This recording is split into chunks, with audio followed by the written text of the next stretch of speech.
Good morning વિદ્યાર્થી મિત્રો. Oxford school of science અમરેલીમાંથી હું કમલ કાલાવડિયા આપનું હાર્દિક સ્વાગત કરું છું. આજે આપણે 12th સાયન્સનું જે પહેલું ચેપ્ટર છે એમાંથી એનો ઓવરવ્યૂ, એમાંથી જે નીટના ક્વેશ્ચન પૂછાઈ ગયેલા છે તેના વિશે આજના લેક્ચરમાં આપણે ચર્ચા કરવાની છે.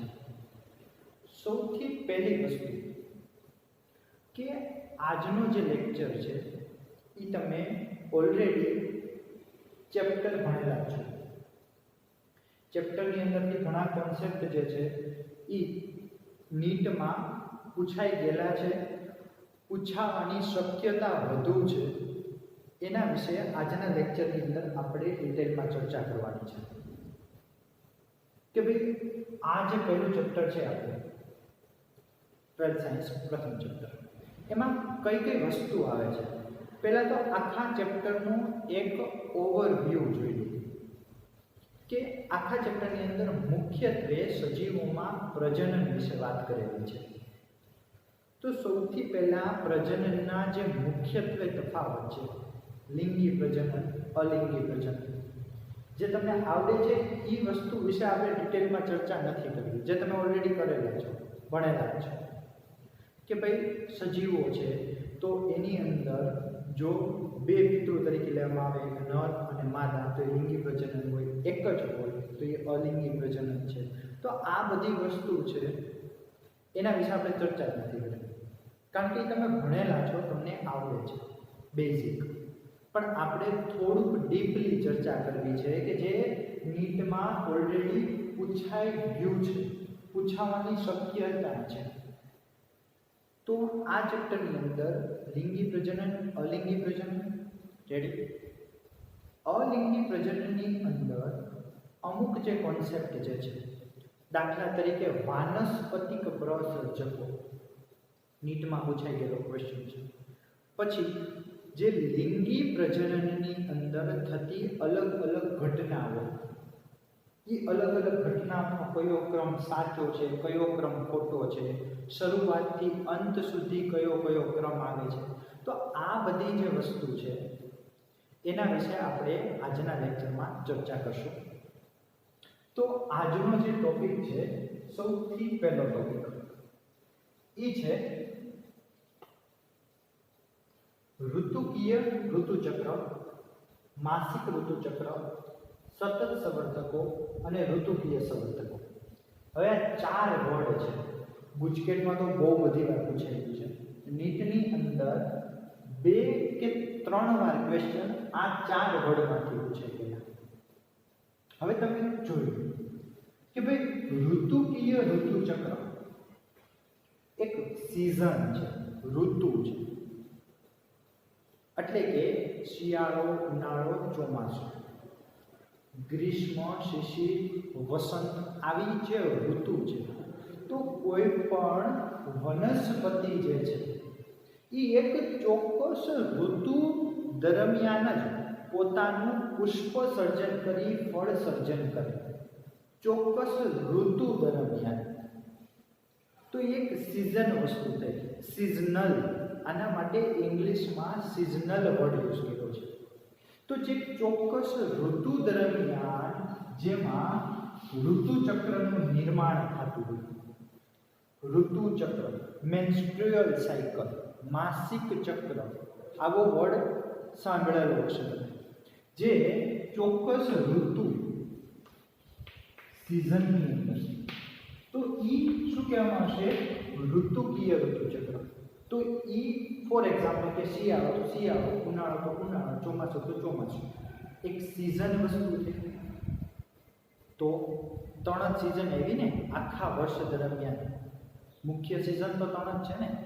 તો સંપૂર્ણ વર્ષ દરમિયાન 3 જ વાર પ્રજનનની કેપેબિલિટી હોય. ફોર એક્ઝામ્પલ છે. તો એ જે સંવર્ધન થયું એ ઋતુકીય સંવર્ધન થયું. પછી માસિક ઋતુચક્ર, મેન્સ્ટ્રુઅલ સાયકલ, રેડી? તો ચોક્કસ ઋતુને લાગે વળગે નહીં, માસિક એટલે મહિનો, પર મંથ સંવર્ધન માટે કેપેબલ હોય, પર મંથ સિઝનને કાંઈ લાગતું ઓળખતું નથી, મંથલી એનું ચક્ર ચાલે છે, તો એ વસ્તુ માસિક ઋતુ ચક્ર છે, જે આપણે મનુષ્યની અંદર જોઈ શકીએ છીએ. મનુષ્યની અંદર આવે છે 28 થી 30 દિવસ સુધીનું, જે ફિમેલમાં મેન્સ્ટ્રુઅલ સાયકલ છે. તમે ચેપ્ટર નંબર 3 જોયું છે, તો ચેપ્ટર નંબર 3 ની અંદર મેન્સ્ટ્રુઅલ સાયકલ આવે છે.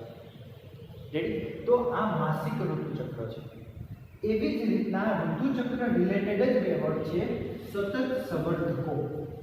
હવે સતત સંવર્ધકો એનો મીનિંગ એવું છે, સતત means continuous breeder. Continuous breeder. હવે કન્ટિન્યુઅસ બ્રીડર એટલે શું? કન્ટિન્યુઅસ બ્રીડર એટલે શું? જે કન્ટિન્યુઅસલી ચાલે. તો જે કન્ટિન્યુઅસલી બ્રીડર છે એને સિઝન એટલે કે ઋતુ હારે લાગે વળગે નહીં. એને શું છે કે ભાઈ કન્ટિન્યુઅસલી બ્રીડર છે, એ ગમે ત્યારે પ્રજનન કરી અને પોતાની સંતતિ આગળ વધારી શકે.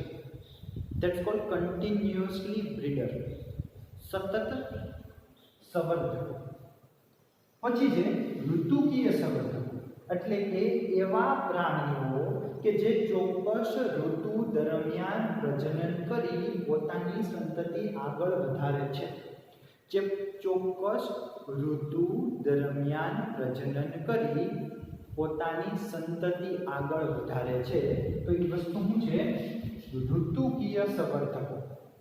તો ઋતુકીય ઋતુચક્ર એટલે કે જે જન્યુ નિર્માણ થવાના છે, આખા નિર્માણ થાય છે, એ ઋતુ ચોક્કસ ઋતુ દરમિયાન છે. માસિક એટલે કે પર મંથ એના જન્યુઓ નિર્માણ થાય છે. સતત સંવર્ધકો એટલે કે કન્ટિન્યુઅસલી પ્રજનન કરી અને પોતાની સંતતિ આગળ વધે, એટલે ગમે ત્યારે એની ટાઈમ, તો એ સતત સંવર્ધકો છે. ઋતુકીય સંવર્ધકો એટલે કે ચોક્કસ ઋતુ દરમિયાન પ્રજનન કરી પોતાની સંતતિ આગળ વધારી શકે. આ વસ્તુ છે. તો આ 4 શબ્દનો ઓવરવ્યુ છે, અને આ 4 શબ્દ નીટમાં 2 કે 3 વાર પૂછે. આ 4 શબ્દ, તો 4 શબ્દ તમારે અન્ડરસ્ટેન્ડિંગ હોવી જોઈએ, તમને ખ્યાલ આવવો જોઈએ. આ વસ્તુ ક્લિયર યાદ રાખો. પછી એક બીજો વર્ડ આવે છે વાનસ્પતિક પ્રસર્જકો, વેજીટેટિવ પ્રોપ્યુગ્યુલ્સ. વાનસ્પતિક પ્રસર્જકો એટલે કે વનસ્પતિના એવા ભાગો કે જેમાંથી એ પોતાનો વૃદ્ધિ, વિકાસ, પ્રજનન કરવાની કેપેબિલિટી હોય અને નવી સંતતિ જનરેટ કરી શકતી હોય, નવી સંતતિ નિર્માણ કરી શકતી હોય, એ વસ્તુને વાનસ્પતિક પ્રજનન તરીકે ઓળખવામાં આવે છે. વાનસ્પતિક પ્રસર્જકો, વેજીટેટિવ પ્રોપેગ્યુલ્સ, વાનસ્પતિક પ્રસર્જકો. હવે આ જે વાનસ્પતિક પ્રસર્જકો છે, વાનસ્પતિક પ્રસર્જકો, આ વાનસ્પતિક પ્રસર્જકો નીટમાં કઈ રીતના પૂછવાનું? પહેલા તો સમજીએ તો સિમ્પલ કે બટેટા છે, તમે ઓલા વેફર પાડવા માટે નવા બટેટા લઈ આવ્યા છો, તો આ જે નવા બટેટા લઈ આવ્યા હોય એ તમે નોટ ડાઉન કરી, તમે નોટિસ કરજો ખાસ કરી કે એની અંદર આપણે એમ કહેતા હોય બટેટાની આંખ છે, આંખ. તો આ જે આંખ છે ને એમાંથી જ નવું બટેટું જનરેટ થઈ શકે, નિર્માણ થઈ શકે. તો આ જે વસ્તુ છે બટેટાની અંદર આંખ અથવા તો અંકુરિત આંખ, બટેટાની અંદર આંખ અથવા તો અંકુરિત આંખ, તો ઈ વાનસ્પતિક પ્રસર્જક કહી શકે. શું કહી શકીએ? વાનસ્પતિક પ્રસર્જક. કોનું? બટેટા. રેડી? તો બટેટાનું કયું વાનસ્પતિક પ્રસર્જક છે? આંખ અથવા તો અંકુરિત આંખ?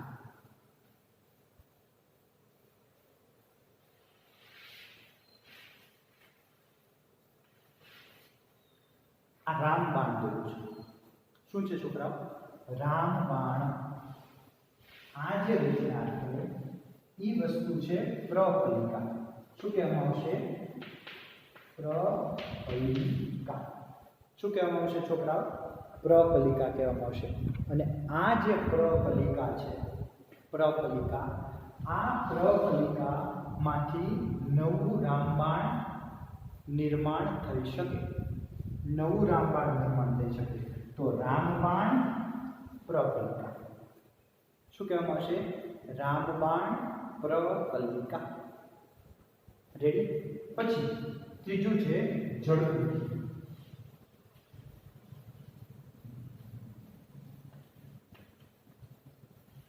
પાણીમાં હોય આ જળકુંભી છે. શું છે? જળકુંભી. અને આ જે જળકુંભી છે તો એની અંદર જે રચના જોવા મળે છે ને એ ભૂસ્તારિકા છે. શું છે છોકરાઓ? ભૂસ્તારિકા. શું છે? ભૂસ્તારિકા. જળકુંભી છે એની અંદર કયા ટાઈપનું વાનસ્પતિક પ્રસર્જક? ભૂસ્તારિકા. શું દેખાય છે? ભૂસ્તારિકા. અને ત્રીજું છે પાનફૂટી. શું છે?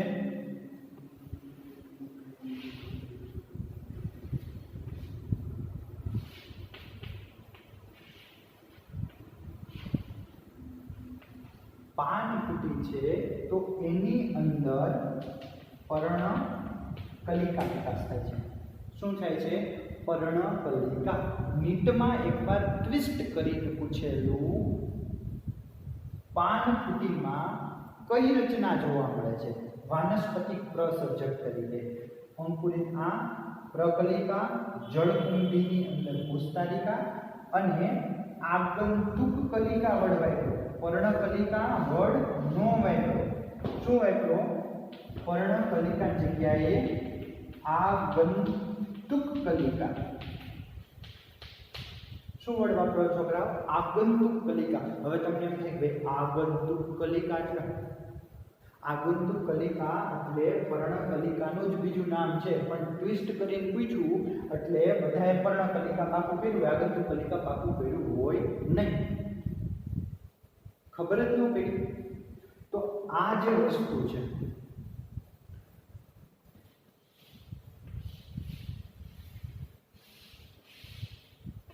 A, B, C, D બની ગયું. 1 2 3 4 બની ગયું. આ નીટમાં પૂછાયેલું પ્રશ્ન. Copy to copy. નીચે આપેલામાંથી કઈ જોડ સાચી છે? અથવા તો નીચે આને ભેગા કરતા 4 ઓપ્શન આપ્યા હોય તો જો ડાયરેક્ટ આવી જ રીતના તમારે સમજવાનું કે જે તમારે બબેવાર મજૂરી ન રહે.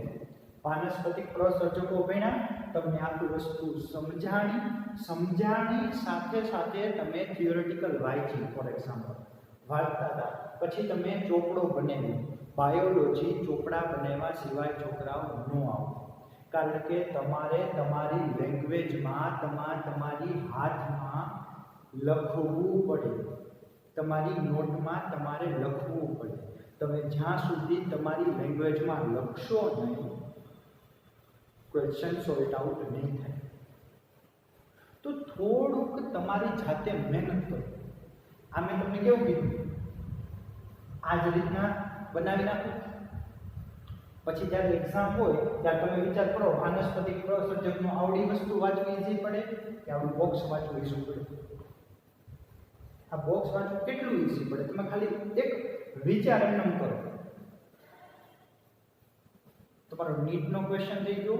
આને એમ પૂછી લીધું અંકુરિત આંખ શેમાં જોવા મળે? બટેટા, રીંગણા જે હોય તો જે આપવું હોય. તો ગુજકેટના નાના ક્વેશ્ચન થઈ ગયા. અને જ્યારે વાનસ્પતિક પ્રસર્જક 2 માર્કની નોંધ લખો તો પહેલા આ બોક્સ ડોટ નાખો, બોક્સ ઉપરથી નીચે 4 લાઈન લખી નાખો તો 2 માર્ક આપે કે ન આપે બોર્ડવાળા તમે જાતે વિચાર કરી. બોર્ડવાળા ખાલી આ જોઈને માર્ક આપી દે. જોયું સ્માર્ટ વર્ક કર્યું છોકરાએ. નીટ માટે કામ, ગુજકેટ માટે અને ક્વિક રિવિઝનમાં તો આ જ કામ આવે. 36 ચેપ્ટર છે બાયોલોજીમાં. થાય કોઈ એક રાતમાં નીટના આગલા દિવસે તમારે 36 ચેપ્ટર વાંચવા છે. ખાલી પાના ખબર રિવિઝન નો છે. રિવિઝન કરવું હોય તો આવા ચોપડા બનાવેલા છે, આવું નોટનામું કરેલું છે, છોકરાઓ તરત થશે અને સમજવામાં ઈઝી પડશે. શું કામ? કારણ કે તમારા હાથે તમે લખેલું છે તો તમારા અક્ષર તમે લખેલા હોય એ ઉકેલવું કેટલું સહેલું પડે. તમે ખાલી વિચાર કરો. સમજાય છે આ વસ્તુ? તો આ જે છે એ તમારે ખાસ યાદ રાખવાનું છે કે જેનાથી તમને એક્ઝામમાં પૂછાય ત્યારે રિવિઝનમાં કામ આવે અને શોર્ટ નોટ બનાવેલી આવી રીતના હોય તો એ નીટના આગલા દિવસે તમારે વાંચવું તો આ બધું ભેગું થાય. રેડી? તો યાદ રહેવું જોઈએ. અને વાનસ્પતિક પ્રસર્જકો છે તો એનાથી હંમેશા ક્લોન નિર્માણ પામશે. હવે ક્લોન એટલે શું? ક્લોન એટલે બીજું કાંઈ નહીં, કોપી. યાદ રાખી. બટેટા વાવો, બટેટા ઉગે. રામબાણ વાવો, રામબાણ ઉગે. ભૂસ્તારિકાનું વાનસ્પતિક સર્જન હોય તો જળકુંભિત થાય, જળકુંભિત થાય. પાનફૂટી હોય તો પર્ણકલિકાથી પાનફૂટી થાય. તો ટૂંકમાં આ બધાથી એના જેવી જ કોપી નિર્માણ પામશે. એના જેવી જ કોપી નિર્માણ પામશે તો આ વસ્તુને વાનસ્પતિક પ્રસર્જકો તરીકે ઓળખવામાં આવે છે. સમજાણું? તો આ વસ્તુ યાદ રાખવાનું. નીટમાં પૂછાયેલું છે. બાકી આ વસ્તુ તમારે હાલી જ ગઈ છે પણ આવી રીતના મોડિફાઈ કરીને યાદ રાખો. થોડું ડિટેલિંગમાં જાઓ, શીખો. ખ્યાલ આવ્યો? આ છે. પછી આ ચેપ્ટરની અંદર બીજું આવે છે ફલનની ઘટના. ફલનની ઘટનાઓ.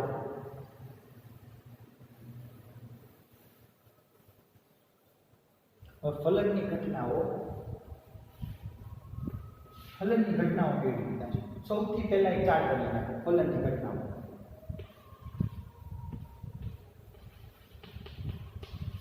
પૂર્વ ફલનની ઘટના. પછી એવું ફલન. પૂર્વ ફલનની ઘટનાઓ. ફલન. પશ્વ ફલનની ઘટના.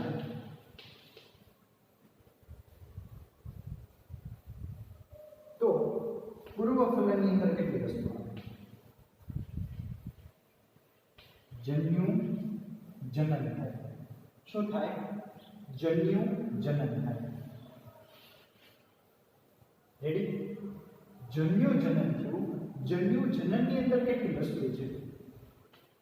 નર જન્યુ,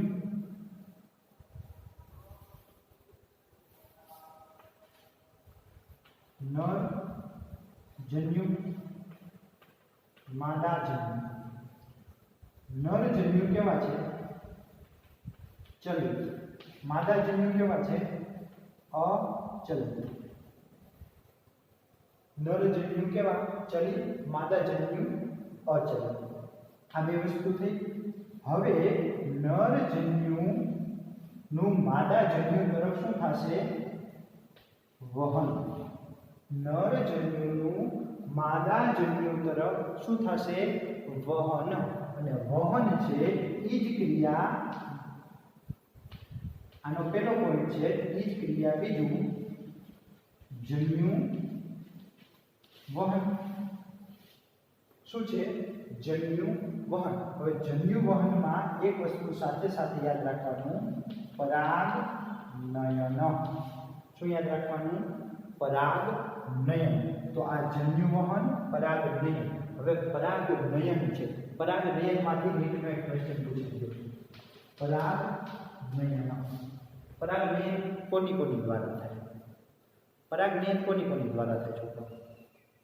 તો પરાગનયન મુખ્યત્વે જૈવિક અજૈવિક જૈવિક અને અજૈવિકથી થાય પરાગનયન શેનાથી થશે જૈવિક અને અજૈવિકથી થશે હવે તમે એક વસ્તુ નોટિસ કરો જૈવિકની અંદર કોણ આવે જીવ જીવ કોણ જૈવિક મીન્સ જીવ હવે જીવ છે તો જીવની અંદર કીટકો આવે પક્ષી આવે પ્રાણી આવે રેડી તો કીટ પરાગિત જે વનસ્પતિ છે કીટકો દ્વારા પરાગનયન થાય નરજન્યુનું માદાજન્યુ પુકેસરનું સ્ત્રી કેસર પરાગરજનું પરાગાસન સુધી જે વહન કરાવે એ પરાગવાહકો હોય શું હોય પરાગવાહકો અને પરાગવાહકો જે ક્રિયાથી પરાગરજને પરાગાસન સુધી લઈ જાય એ ક્રિયાને પરાગનયન કહેવાય આ બેઝિક ખ્યાલ છે હવે નીટ જો નીટનો ક્વેશ્ચન જો જૈવિક કારણ જૈવિકની અંદર કોણ આવે કીટક પક્ષી પ્રાણી અજૈવિકમાં કોણ આવે હવા અને પાણી આ પ્રાણી છે ને આ પાણી છે એનિમલ એન્ડ વોટર હવે તમે મને કહો પરાગરજ તો ઉત્પન્ન થાય જ છે બધામાં પરાગરજ તો બધામાં ઉત્પન્ન થાય જ છે વાંધો નહીં ભલે થાય જૈવિકમાં થાય અજૈવિકમાં નીટમાં પૂછાય ગયું વધુ શેમાં થાય જૈવિકમાં થાય અજૈવિકમાં થાય વિચારો જૈવિકમાં પરાગરજ વધુ ઉત્પન્ન થતી હોય કે અજૈવિકમાં ઉત્પન્ન વધુ થતી હોય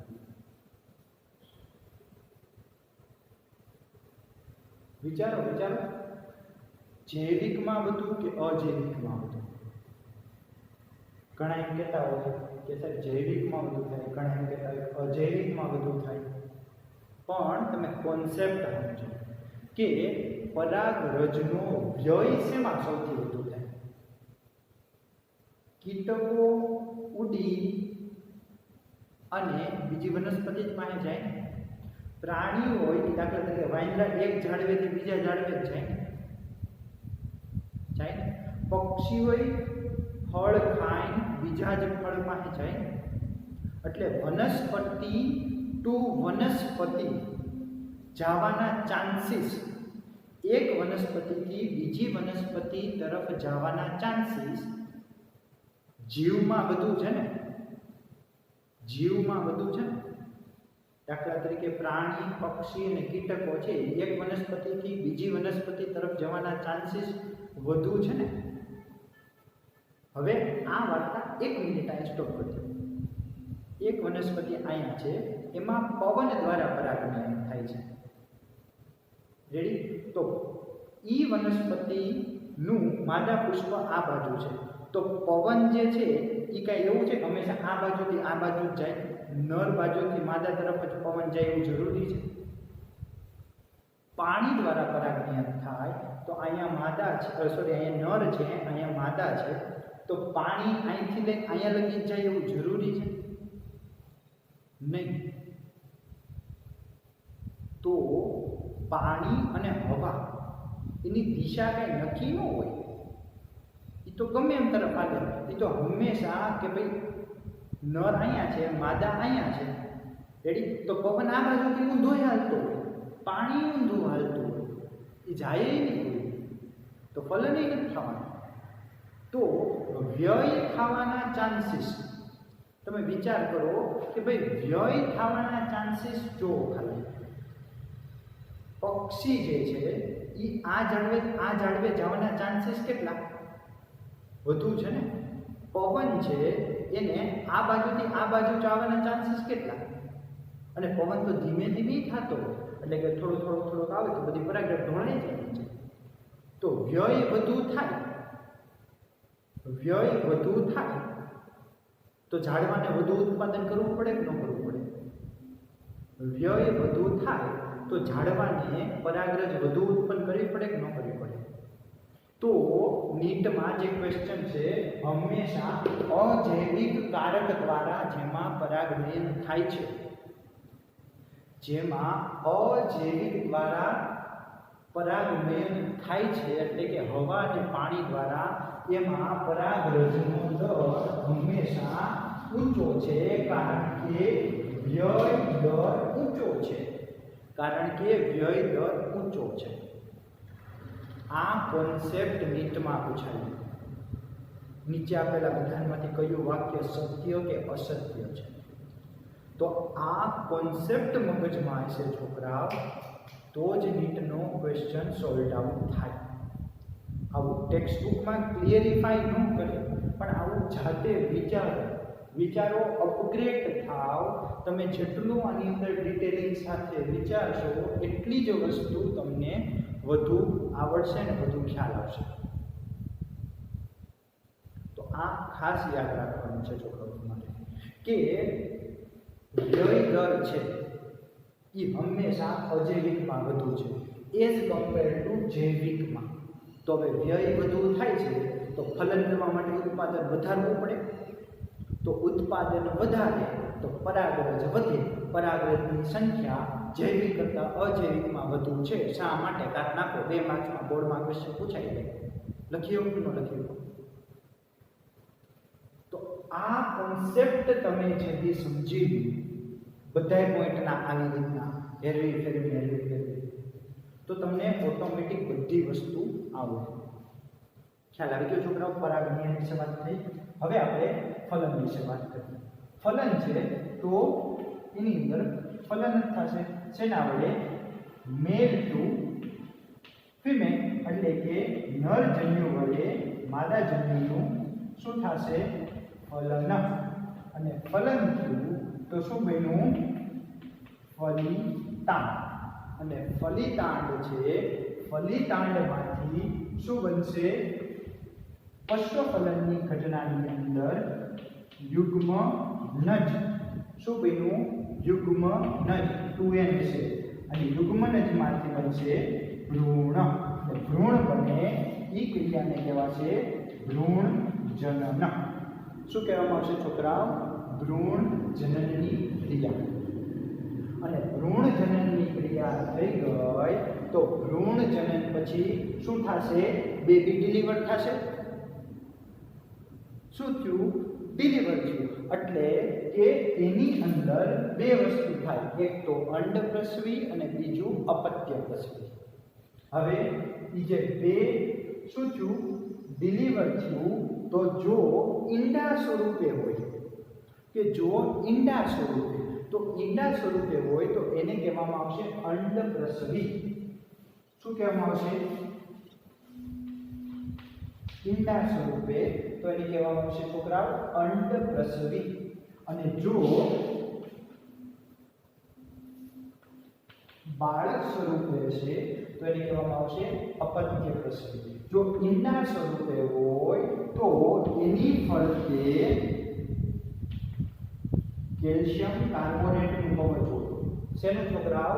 કેલ્શિયમ કાર્બોનેટનું કવચ હોય. અને આ જે કેલ્શિયમ કાર્બોનેટનું કવચ જે છે એ કેલ્શિયમ કાર્બોનેટનું કવચ અંદર રહેલા ભ્રૂણ, અંદર રહેલું જે બેબી છે એને શું કરે છે? રક્ષણ આપે છે. તો કેલ્શિયમ કાર્બોનેટ વર્ડ ગુજકેટમાં પૂછાઈ ગયું. રેડી? તો આ કેલ્શિયમ કાર્બોનેટ ઈંડા પ્રત્યે આવેલું છે. તો આ અંડપ્રસવી અપત્યપ્રસવી વર્ડ થઈ ગયો. હવે જે અલિંગી પ્રજનન રિલેટેડ એક ક્વેશ્ચન નીટમાં પૂછાયો એની વાત કરી દઈએ. જે આકૃતિ 1.3 ની અંદર ડાયાગ્રામમાં આપેલું છે. જે ડાયાગ્રામની અંદર સમજાવેલું છે. તો સૌથી પહેલા ચલ બીજાણુ. હવે ચલ બીજાણુ એટલે શું? આવી રીતના ક્લેમિડોમોનાસની આકૃતિ આપી છે 1.3 ની અંદર. તો આ જે ચલ બીજાણુ છે રેડી? તો એમાં પક્ષમો કરને કશા જો ચલિત વસ્તુ હશે તો એમાં મુવમેન્ટ માટે પક્ષમો અને કશાની હાજરી છે.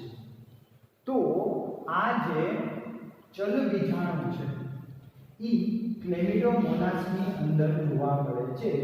ચલ બીજાણુ દ્વારા અલિંગી પ્રજનન. બીજું પેનિસિલિયમ છે તો એમાં કણી બીજાણુ દ્વારા લિંગી પ્રજનન. શેની દ્વારા છોકરાઓ? કણી બીજાણુ દ્વારા.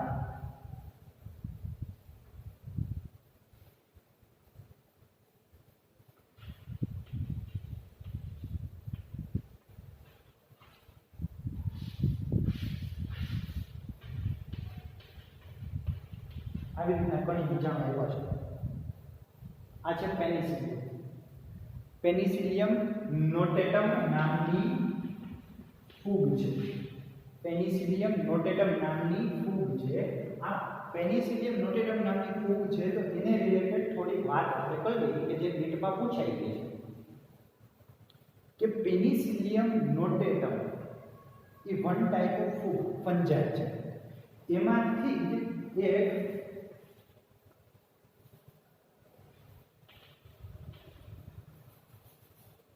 એન્ટીબાયોટિક, આપણે કહીએ ને એન્ટીબાયોટિક દવા લેવામાં આવે એન્ટીબાયોટિક, તો એ પેનિસિલિયમ નોટેટમમાંથી એક એન્ટીબાયોટિક બનાવવામાં આવી. એનું નામ છે પેનિસિલિન.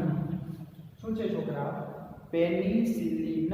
અને આ જે પેનિસિલિન છે, આ જે પેનિસિલિન છે એ પેનિસિલિન નોટેટમ નામની ફૂગમાં, આ પેનિસિલિન જે છે એનું આખું નામ પેનિસિલિન નોટેટમ છે.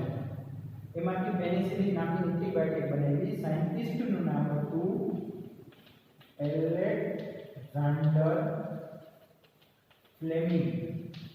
શું હતું? Alexander Fleming. અને આ જ એલેક્ઝાન્ડર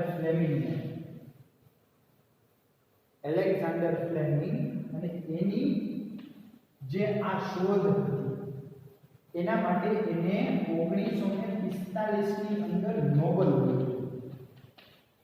કોણ હતું? નોબેલ મળ્યું. નોબેલ પ્રાઇઝ કહેવાય ને કયા? મેડિસિન ક્ષેત્રે. મેડિસિન ક્ષેત્રે 1945 માં પેનિસિલિન માટે એલેક્ઝાન્ડર ફ્લેમિંગને નોબેલ મળ્યું હતું. આ નોબેલની અંદર વળી પાછા બે સાયન્ટિસ્ટ હતા, એન્સર્ટ ચેઇન ને હાર્વર્ડ ફોરે.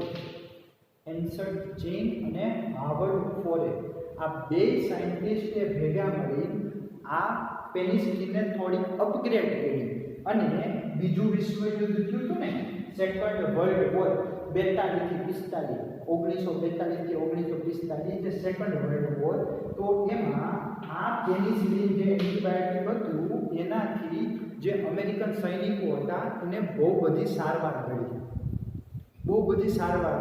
અને સારવારથી એ બહુ બધા શું થયા? રિકવર થયા.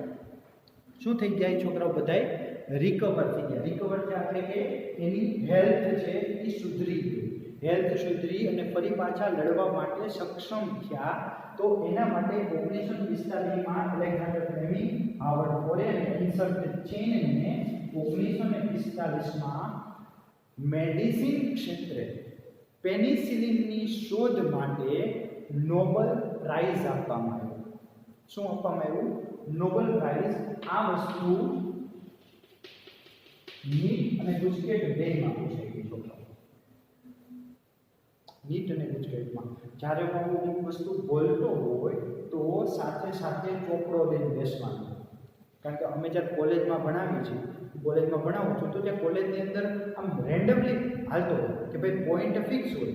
જે હું ફાર્મસી કોલેજની અંદર ભણાવું છું તો ત્યાં હું પેનિસિલિન દવા વિશે ભણાવતો.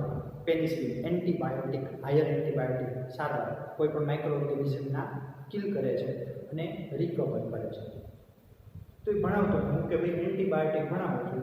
તો એન્ટીબાયોટિક ભણાવતો હોય ત્યારે બધી વસ્તુ ધીમે ધીમે હું બોલતો જતો હોય કે ભાઈ સૌથી પહેલી આ કહી હતી, પછી એને પછી આ આવી, પછી એના પછી આ આવી, પછી એનું કામ આ છે, એનું કામ આ છે, આવું બોલતો જતો હોય. તો છોકરાઓ ચોપડો લઈને આને નોટ ડાઉન કરતા જતા હોય.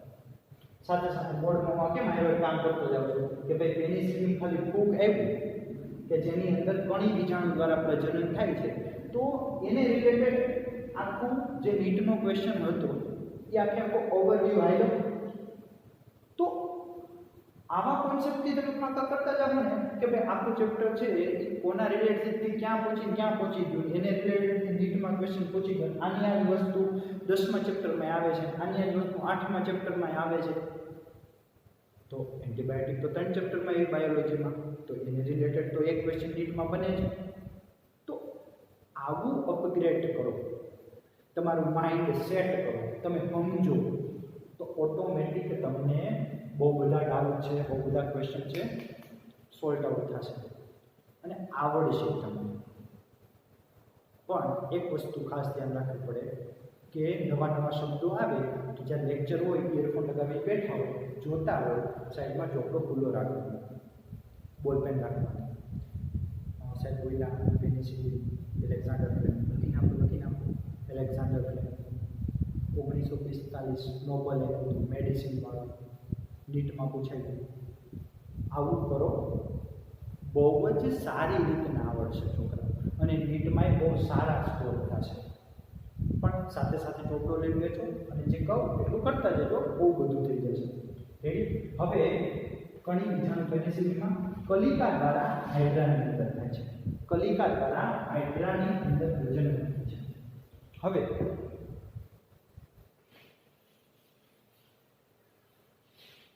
હાઇડ્રાની અંદર કલિકા સર્જન. તો આ જે એ કલિકા છે તો શરીરની બહાર છે, શરીરની અંદર, શરીરની બહાર છે.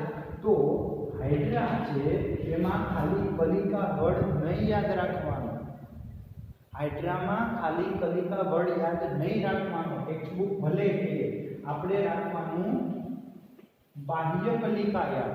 શું યાદ રાખવાનું છોકરાઓ? બાહ્ય કલિકા.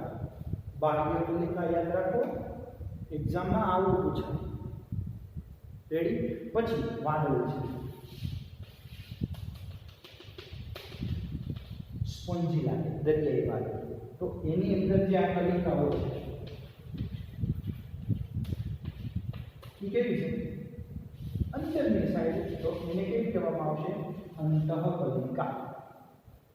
તો વાદળીની અંદર અંતઃકલિકા. તો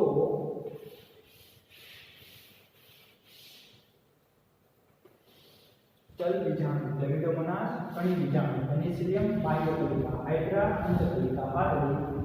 નીટમાં ક્વેશ્ચન પૂછાય જવા A B C D 1 2 3 4 આવી રીતના યાદ રાખવાનું. આ વસ્તુ ખ્યાલ છે, આવી રીતના જ ક્વેશ્ચન છે એ સોલ્ટ આઉટ થશે ને બહુ જ સારી રીતના સ્કોરે થશે. તો યાદ રાખવાનું. પછી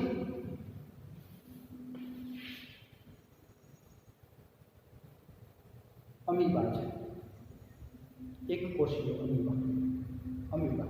તો અમીબા પ્રજનન કરે ને તો અલિંગ પ્રજનન તો કરે છે દ્વિભાજન દ્વારા, પણ સાથે સાથે ઘણીવાર એની ફરતે 3 સ્તર વાળું આવરણ થઈ જાય. 1 2 3. તો એ જે 3 સ્તર વાળું આવરણ હોય ને એને કહેવાય કોષ્ઠ. શું કહેવાય? કોષ્ઠ. 3 સ્તર વાળું જાડું આવરણ કોષ્ઠ કહેવાય. અને કોષ્ઠ થયું એ જે ક્રિયા થઈ ને છોકરા એને કહેવાય કોષ્ઠન. એ જે ક્રિયા છે એને કહેવાય કોષ્ઠન. અને અંદર રહે શું? બીજાણુઓ નિર્માણ. અંદર શું નિર્માણ થશે? બીજાણુઓ. અને પછી આ કોષ્ઠન તૂટી ગયું તો બીજાણુ મુક્ત થઈ ગયા. અને એ જે બીજાણુ મુક્ત થયા એ સ્વતંત્ર અમીબા તરીકે શું થાય છે? જીવન ગુજારે. એ પોતાની રીતના છૂટા રહ્યા. સમજાણું? તો એ કોષ્ઠ છે 3 સ્તર વાળું.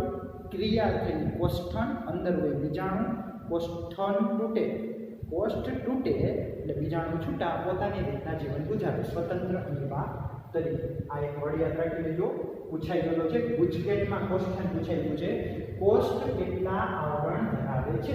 3. ગુજકેટમાં પૂછાઈ ગયું છે. કોષ્ઠ શેમાં જોવા મળે? અમીબામાં પૂછાઈ ગયું ગુજકેટમાં. આવા ક્વેશ્ચન યાદ રાખવાના. હવે વાસ વાસ વાસ છે ને પોતાના જીવનમાં આખી લાઈફ એક જ વાર પુષ્પ સર્જન કરે. બાંબુ પ્લાન્ટ વાસ હાઈલી ગ્રોથેબલ પ્લાન્ટ છે, સૌથી ઝડપી વિકાસ પામતું વૃક્ષ. વૃક્ષ તો નહીં કહેવાય પણ વાસ છે ને એ ઘાસ છે, ઘાસ ગ્રાસ. તો એ યાદ રાખજો, જીવનમાં એક જ વાર આ યાદ રાખજો. પછી નીલ કુરંજિત. હવે નીલ કુરંજિત એટલે નીલ કુરંજિત જે છે નીલ કુરંજિતને ઇંગ્લિશમાં સ્ટ્રોબેલિયસ કુંથાનિયા. નીલ કુરંજિત સ્ટ્રોબેલિયસ કુંથાનિયા કહેવામાં આવશે. આ દર 12 વર્ષે પુષ્પ સર્જન કરે. દર 12 વર્ષે પુષ્પ સર્જન કરે. એનસીઆરટી પ્રમાણે 2006 માં છેલ્લે ક્યારે એનસીઆરટી 2006 માં બની, પછી 2018 માં, હવે ક્યારે થશે 2030 કઈ જગ્યાએ છે? કર્ણાટક, તમિલનાડુ, ત્યાંના પર્વતીય વિસ્તારો છે. તો ત્યાં વાદળી પટ્ટા છે. આ તમે જોવો ને છોકરાઓ, સપ્ટેમ્બર ને ઓક્ટોબર મહિનામાં. કયા મહિનામાં? સપ્ટેમ્બર અને ઓક્ટોબર મહિનાની અંદર થઈ જાય. 2003 માં થવાનું છે. એક વીક તો છે જ. રેડી? 9 નવેમ્બર પછી એટલે તમારું MBBS પતી ગયું છે. પછી થાય ત્યાં જોઈ આવજો ને કે નેટમાં ફોટા છે, જોઈ આવજો. નેટમાં તમે ફોટા જોવો ને તો તમને લિટરલી એમ થાય કે આપણે જોઈએ જ રાખીએ, કારણ કે એટલી હદે પરફેક્ટ લોકેશન. એક તો ડુંગરો અને પાછો વાદળી કલર અને થોડુંક ગુલાબી કલરનું શાઇનિંગ આવતું. તમે જ્યારે ફોટામાં જોશો ને ત્યારે તમને ખ્યાલ આવશે. તમે જોજો એ ખાલી, તમે જોશો ને તમારા મનમાં ખુશ થઈ જાય કે આ જોયા જ રાખીએ. હવે વિચાર કરો, ગુલાબી કલરનો આખો ડુંગરો હોય, વાદળી કલરનો ડુંગરો હોય, ઓક્ટોબર સપ્ટેમ્બર મહિનાની અંદર થાય. નીલ કુરંજિત સ્ટ્રોબેલિયસ કુંથાનિયા દર 12 વર્ષે પુષ્પ સર્જન થાય. એનસીઆરટી પ્રમાણે 2006 માં થયું. છેલ્લે ક્યારે થયું? 2018 માં થયું. હવે ક્યારે થાય? તો 2030 માં થાય.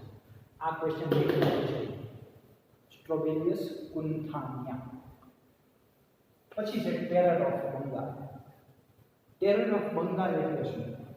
તમે જળકુંભી નામ સાંભળ્યું, વોટર હાયસિન્થ નામ સાંભળ્યું, ગાંડી વેલ નામ સાંભળ્યું.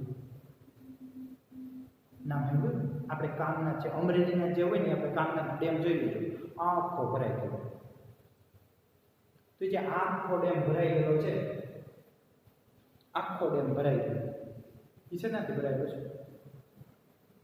જળકુંભીથી ભરાઈ ગયેલો છે. રેડી? તો એ છે ટેરર ઓફ બંગાળ. હકીકતમાં એ સુશોભન હાટું લીધું હતા. સુશોભન કહેવાય, બહુ મસ્ત જાંબલી કલર, પર્પલ કલર જેવા ફૂલ આવે, તો એની હાટું લઈએ હતા. તો એની હાટું લઈએ હતા ને, તો એ વસ્તુ શું થયું ખબર છે? Unregular growth. રાઈતે ન થતી, દીએ વધે, દીએ ન વધતી, રાઈતે વધે જ જાય. આખા પાણી પર પથરાઈ ગઈ. અંદર ઓક્સિજનનું લેવલ ઘટાડી દીધું, પ્રદૂષણનું લેવલ વધારી દીધું. આવું બધે બહુ પ્રશ્નો થયા. તો એ terror of Bengal, જળકુંભી, water hyacinth, ગાંડી વેલ જે જેવું કહેવાય. રેડી? હવે કોઈ પણ વનસ્પતિ હોય કે કોઈ પણ પ્રાણી, રેડી, એ જન્મતા વેત પ્રજનનક્ષમ બની જાય. જન્મતા વેત થોડા થઈ જાય તો જન્મથી લઈ પ્રજનનક્ષમ સુધી પહોંચે એ જે અવસ્થા હોય ને, જન્મથી લઈ પ્રજનનક્ષમ સુધી પહોંચે એ વચ્ચેની અવસ્થા હોય ને, એને જુવેનાઇલ તબક્કો કહેવાય. શું કહેવાય છોકરાઓ? જુવેનાઇલ તબક્કો કહેવાય છે. શું કહેવામાં આવે? જુવેનાઇલ તબક્કો. અને આ જુવેનાઇલ તબક્કો જે છે, રેડી, જો વનસ્પતિમાં હોય તો એને વાનસ્પતિક તબક્કો કહેવાય, વેજીટેટિવ ફેઝ કહેવાય. જુવેનાઇલ ફેઝ જન્મથી લઈ પ્રજનનક્ષમ સુધી પહોંચે એ વચ્ચેની અવસ્થા, વચ્ચેનો ટાઈમ પીરિયડ જુવેનાઇલ તબક્કો. આ જ જુવેનાઇલ તબક્કો જો વનસ્પતિમાં હોય તો એને વાનસ્પતિક તબક્કો, વેજીટેટિવ ફેઝ કહેવાય. તો જુવેનાઇલ તબક્કો, વાનસ્પતિક તબક્કો એ વર્ડ યાદ રાખવું છે, ખાસ યાદ રાખવું. હવે આ યુગ્મનજમાંથી ભ્રૂણ થયું. રેડી? તો યુગ્મનજમાંથી શું બને છે? ભ્રૂણ બને છે. રેડી? અંદર રહેલું અંડક એમાંથી બીજ બને છે. અંડકમાંથી બીજ બને છે. બીજાશય હોય એમાંથી ફળ બને છે. બીજાશયમાંથી ફળ બને છે અને બીજાશયની જે દિવાલ છે એમાંથી ફલાવરણ, ફલાવરણનું બીજું નામ જ છાલ છે. ફલાવરણનું જ બીજું નામ છાલ છે. તો યુગ્મનજમાંથી ભ્રૂણ, અંડકમાંથી બીજ, યુગ્મનજમાંથી ભ્રૂણ, અંડકમાંથી બીજ, બીજાશયમાંથી ફળ, બીજાશયમાંથી ફળ, બીજાશયની દિવાલમાંથી ફલાવરણ અથવા તો છાલ. આ ક્વેશ્ચન આવી રીતના નીટમાં પૂછાય અને ગુજકેટમાં પૂછાય તો. અને યુગ્મનજમાંથી નીચેનામાંથી શું નિર્માણ થાય છે એ જ વસ્તુ બોર્ડના જે MCQ છે એમાં પૂછાય. તો આ વસ્તુ છે છોકરાઓ, આવી રીતના કરો, કોઈ દી જવાબ ખોટો ન પડે. અને આ જે હતું એ પહેલા ચેપ્ટરનું ઓવરવ્યૂ હતું કે આની અંદરથી જે ક્વેશ્ચન પૂછાઈ ગયા છે એ વસ્તુ સાથે સાથે આ પેરિસને તમને કીધું, પછી સ્ટ્રોબેરી સ્કુન્થાનિયા વિશે વાતચીત કરી, પછી આ જે પરાગ રજ વધુ ઓછી એ વાત કરી. તો આવી રીતના છોકરાઓ કરો, બધી વસ્તુ વાંચો, સમજો, નોટ ડાઉન કરતા જાઓ. કોઈ દિવસ ક્યાંય જવાબ ખોટો ન પડે, પણ મહેનત કરવી પડે. આવી રીતના લખો, શાંતિથી વાંચો, ક્યાંય પણ અટકો, કંઈ પણ ખબર ન પડે ત્યાં બેઠા છે છઈ. પણ એક વસ્તુ છે, જ્યારે વાંચો, અને બાયોલોજી એવો વિષય છે તમારે થોડુંક દિલ ભણવું પડે, ગોખવાનો વિષય નથી. તમે સમજો, વિચારો, નામ યાદ ન રહે, સ્ટ્રોબેરી સ્કુન્થાનિયા પહેલી વાર સાંભળો, નો યાદ રહે, મને ખબર છે, પણ કોન્સેપ્ટ તો યાદ રહે ને, છે હું તો યાદ રહે ને, નામ ભલે યાદ ન રહે. તો પહેલાં કોન્સેપ્ટ ક્લિયર ન થાય ને રેડી, તો તમને કંઈ નહીં આવે. તો અમારું કામ કોન્સેપ્ટ તમને મેઇન ક્લિયર કરાવવાનું છે. તમને નામ સમજાવી, એનો કોન્સેપ્ટ ક્લિયર કરે. પણ નામ સ્ટ્રોબેરી સ્કુન્થાનિયા, તો સ્ટ્રોબેરી સ્કુન્થાનિયા તમારે 3-4 વાર લખવું પડે, સમજવું પડે છોકરાઓ. બાકી ડિટેલિંગ આવે છે, કેમ ક્વેશ્ચન પૂછે, હું કરું છું એની માટે હું છું. પણ આવી રીતના છોકરાઓ યાદ રાખો, બોક્સ બનાવો, ચાર્ટ બનાવો, ડિટેલિંગ કરો. ક્યાંય અટકો તો કહેજો, શાંતિથી વાંચજો, મહેનત કરજો અને આવી રીતના ચાર્ટ બનાવજો. Thank you so much. આભાર, ધન્યવાદ.